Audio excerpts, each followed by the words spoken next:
Hey guys, how's it going? Hope you're doing well. My name is Crown, and today I'm going to read you some very interesting stories that I hope that you're gonna love. And now, without further ado, let's go!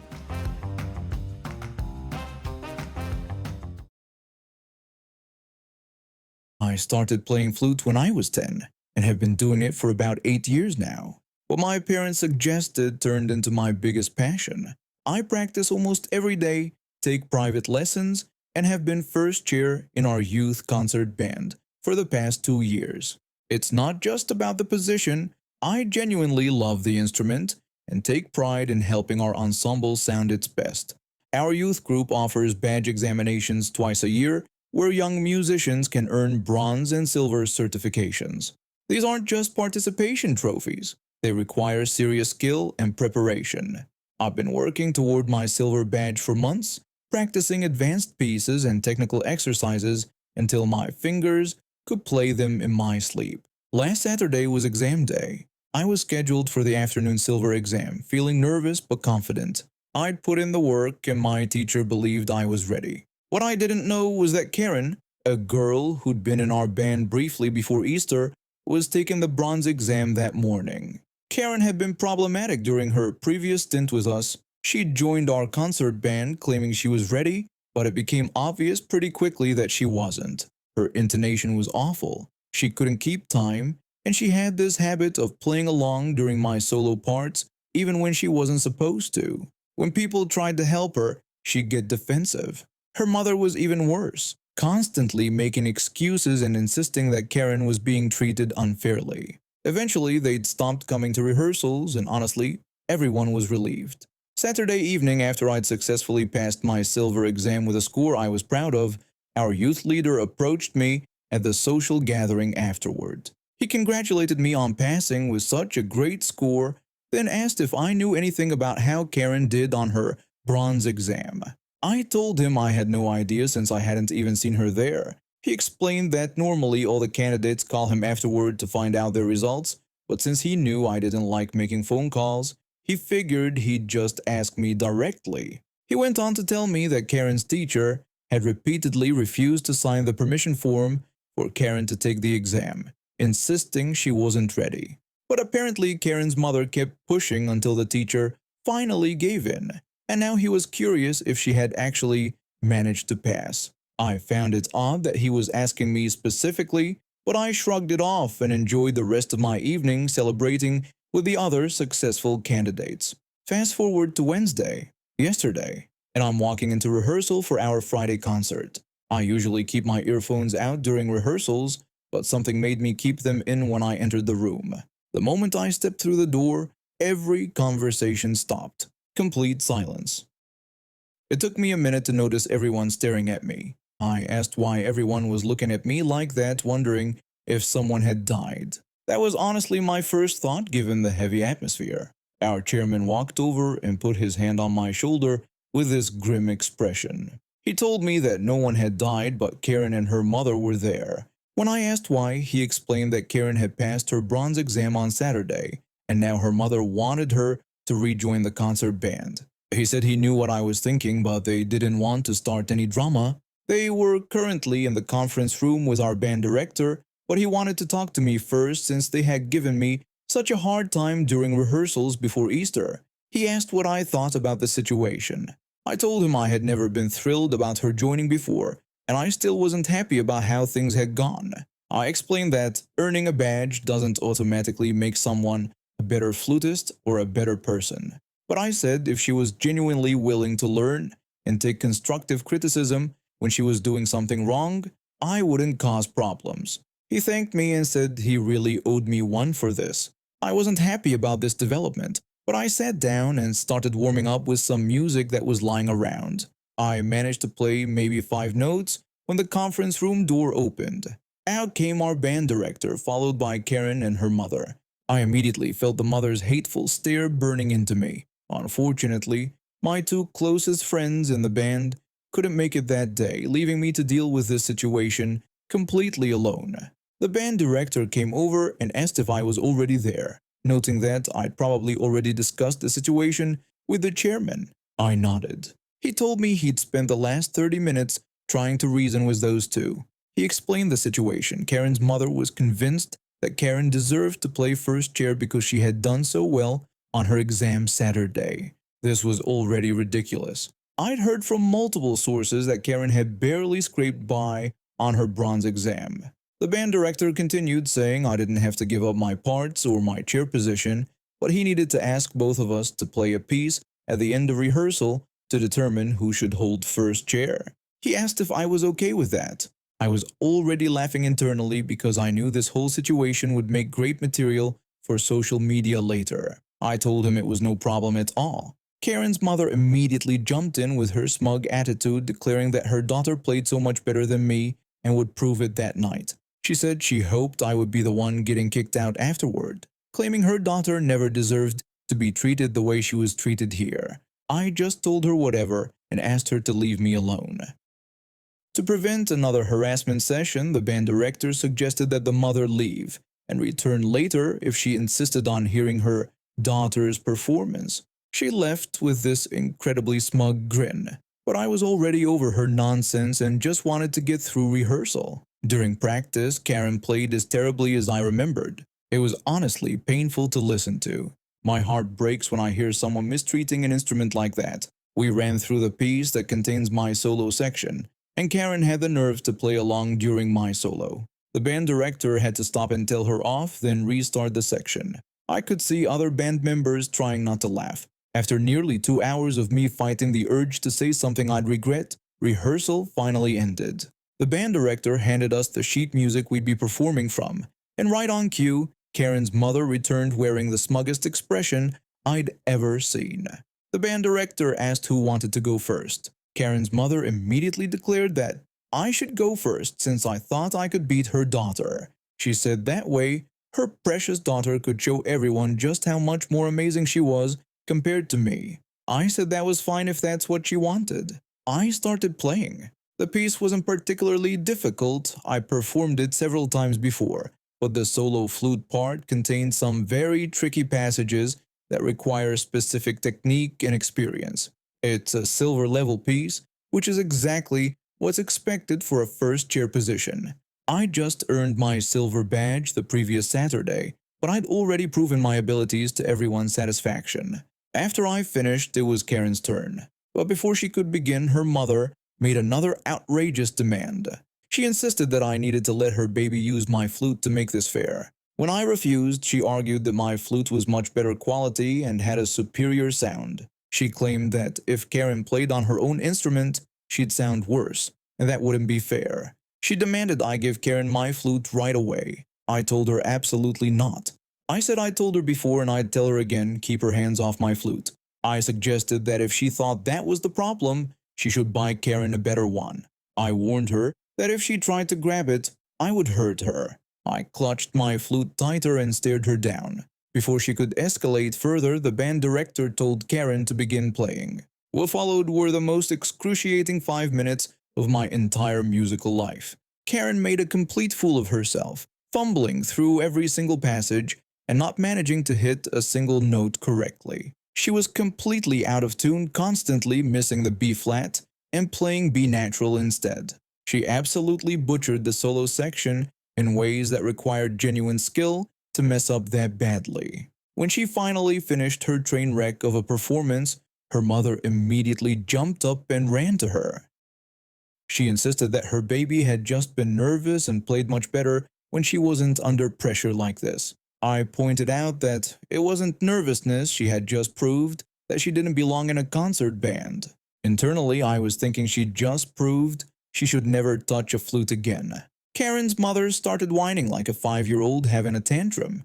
She complained that this wasn't fair because they weren't playing under the same conditions. She insisted her daughter was a much better player than me and demanded that Karen get first chair immediately. The band director looked absolutely done with this entire situation. He told her that, of course, they weren't playing under the same conditions. I was twice Karen's age and had significantly more experience. He pointed out that there was a reason I had just earned my silver badge. He told them to leave now and not to ask for Karen to come back. He said they'd heard everything they needed to hear and told the mother to stop harassing me. And that's how I finally got rid of Karen and her entitled mother. I'm a 52-year-old single mom raising my 9-year-old daughter on my own. We've always been close, and I've worked hard to teach her confidence and self-respect. One thing I'm especially proud of is how we take care of our hair. It's something the women in my family have always valued. I stopped using chemical relaxers years ago, way before my daughter was even born. Her hair is 100% natural, African American hair, thick, healthy, and absolutely beautiful. It takes work to maintain, but the results are worth every minute. My daughter loves getting her hair styled, and today I've done something special for her. 2 twists over her head like a headband with butterfly clips, plus 4 separate evenly parted twists with flower barrettes on the ends and matching bubble balls. Since it was windy outside, I had also used gel to keep everything in place. The reason for our trip was sweet. My daughter had been inspired by some holiday photos her older cousin shared and desperately wanted to make her first gingerbread house. She'd been talking about it for weeks after I told her that making food from scratch is more fun and tastes better too. This was going to be our special weekend project together. We started at Dollar Tree because you can get way more candy for your money there, then headed to our regular grocery store for the brand name ingredients. We already had most of what we needed at home, so it wasn't going to be a big shopping trip. Being the holiday season, the checkout line was pretty long.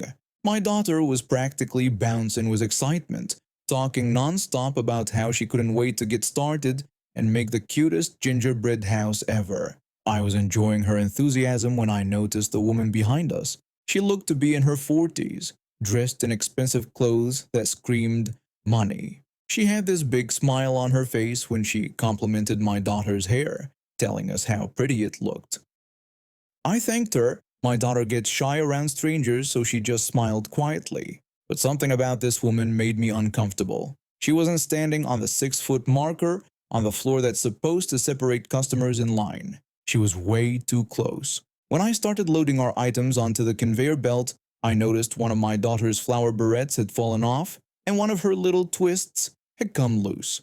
My knees aren't what they used to be, so I told her to pick up the barrette so we wouldn't lose it. My daughter bent down to get it, and the second she stood back up, this complete stranger grabbed her and started touching her hair. This total stranger put her hands on my child, a black woman's child, without permission. I lost it immediately. I yelled at her to get her hands off my child, but the woman just stared at me with wide eyes and didn't stop touching my daughter's hair. She told me my daughter was fine and that her hair was just so pretty she couldn't resist the urge to touch it.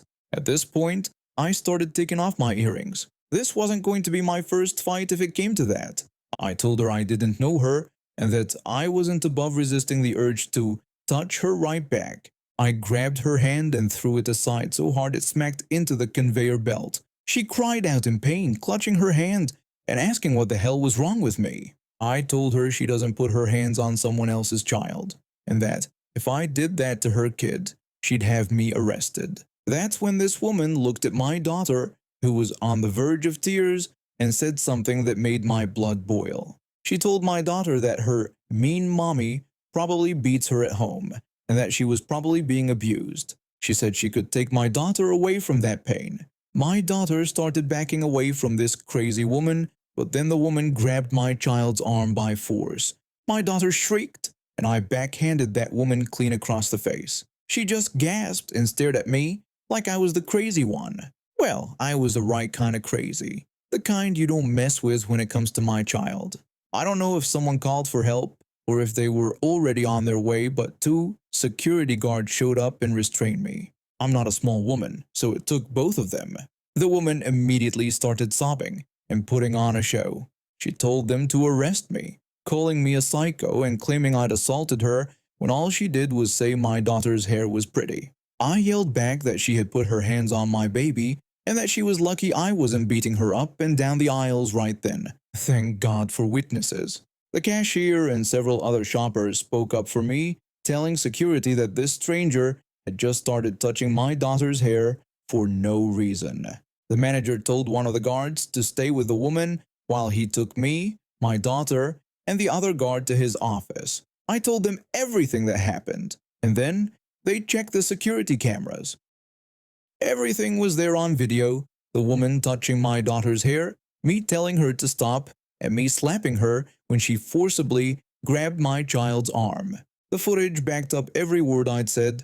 The manager asked my daughter if she was okay. She nodded but said she was scared for the other woman because she thought I was going to beat the white off that woman and curb stomp her. That actually made the security guard laugh. He was a black man with a daughter of his own and said his wife would have done the same thing. When we went back out to deal with the woman, the manager told her I was acting in self-defense of my child. Then he dropped the bomb. Because she had grabbed my daughter by force, she could be charged with attempted kidnapping. That's when this woman completely lost it and showed her true colors. She screamed that it wasn't her fault that I was a horrible mother, but she used a racial slur to describe me that I won't repeat here. The silence that followed was deafening. You could have heard a pin drop. The manager's jaw dropped. The security guards looked shocked. Other shoppers gasped. Even the woman seemed to realize what had just come out of her mouth and tried to backtrack. But it was too late. The manager cut her off immediately and asked me if I wanted to press charges. I told him hell yes, I did.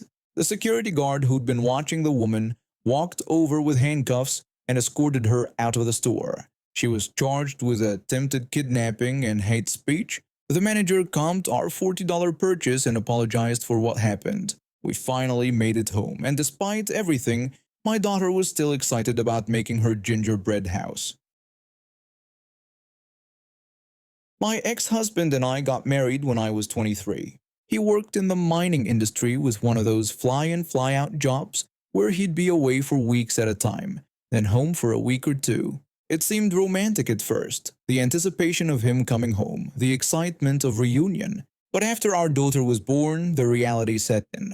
I was essentially a single parent most of the time, managing everything alone, while he was off making good money in the mines. The marriage fell apart when our daughter was 4. Not because of any dramatic affair or abuse, but because we just grew into different people. The divorce was surprisingly civil. We both wanted what was best for our daughter. We worked out a custody arrangement where we split time roughly 50-50, with me taking her a few extra days each month to accommodate his work schedule. For the most part, it worked. Our daughter adjusted well, and my ex-husband and I managed to co-parent without major conflicts. But there was one thing that drove me absolutely crazy: his complete inability to communicate about schedule changes. I'm a planner. I have to be. I work as a dental hygienist, and my schedule gets booked weeks in advance. I plan grocery shopping, social events, even my workouts around when I have my daughter and when I don't.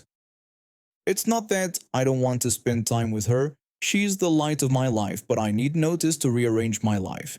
My ex-husband, on the other hand, would call me the night before his week with our daughter and casually mention he had to fly out early for work, asking if I could take her, or he'd show up at my door with her on a day that was supposed to be his, acting like it was no big deal. I tried talking to him about it multiple times. I explained that I needed more notice, that I had commitments to. He'd nod and agree, promise to do better, and then do the exact same thing the next month. The breaking point came about 6 months ago. I was having a perfectly normal conversation with him about our daughter's upcoming school project when he casually mentioned that I'd be taking her for 3 weeks starting the next day. I was completely shocked and told him I had no idea about this arrangement. He claimed he'd mentioned a possible vacation to Bali back in April, acting like that vague comment 4 months ago was proper notice. I felt my blood pressure spike. Yes, he had mentioned something about maybe taking a vacation, but never any dates, never any confirmation. I explained that I had appointments scheduled for my week without her and had even booked an overnight trip with my sister. He brushed off my concerns, saying he'd already booked flights and figured I'd be fine with it. I made a decision that probably sounds harsh, but I was tired of being a doormat. I told him no. I would not take our daughter for those 3 weeks without proper notice. He said she was my daughter too. I shot back that exactly because she was my daughter, not his convenient babysitter solution when he failed to plan ahead. He protested that he'd already paid for everything. I reminded him that I'd asked him countless times to give me proper notice for schedule changes, and he'd ignored me every single time. After a moment of silence, he got angry and told me not to expect any help from him when I needed him to take our daughter on his days off. I almost laughed at his empty threat. In 5 years of divorced co-parenting, he had never once taken our daughter on his scheduled days off to help me out. Not when I had the flu, not when my grandmother died, not when I had a work emergency. I challenged him to name one time he'd taken her when it wasn't convenient for him. He claimed that was different because he worked hard to provide for her. I pointed out that I worked too, had responsibilities too, and that my time mattered just as much as his. The conversation ended badly with him hanging up on me. Later that day, he called back to tell me he'd had to cancel his vacation and lost $1,000 in deposits and fees because he couldn't find anyone else to watch our daughter. Part of me felt bad about the money, but a bigger part of me felt vindicated. Maybe now he'd understand how frustrating it was to have your plans disrupted at the last minute. But instead of learning from it, he doubled down. He started being cold and distant during pickups and drop-offs. He'd barely speak to me, just offering curt nods when exchanging our daughter. When she mentioned wanting to try piano lessons, he made a point of scheduling them during my weeks without consulting me, then acted surprised when it conflicted with an appointment I'd already scheduled. The final straw came last month. Our daughter had been invited to a birthday party on a Saturday that fell during his week. The party was at one of those trampoline places and she was so excited about it. Friday afternoon, he called saying he needed me to take her the next day because something had come up at work. When I asked about the birthday party, he seemed confused about what I was talking about. I reminded him about the party she'd been discussing all week at the trampoline place. He dismissed it, saying she could miss it and that it wasn't a big deal. I told him it was a big deal to her since she'd been looking forward to it for weeks. He said he couldn't take her and that I'd have to figure it out. I realized this wasn't just about poor communication anymore. This was about control. He was deliberately making things difficult because I'd stood up to him about the vacation incident. I refused to enable his behavior any longer. I told him that if he wanted to miss his daughter's important events because of poor planning, that was his choice, but I wouldn't be part of it anymore. He accused me of being unreasonable, but I explained that I was being consistent. I demanded proper communication and advance notice from then on, or he could handle his own childcare issues.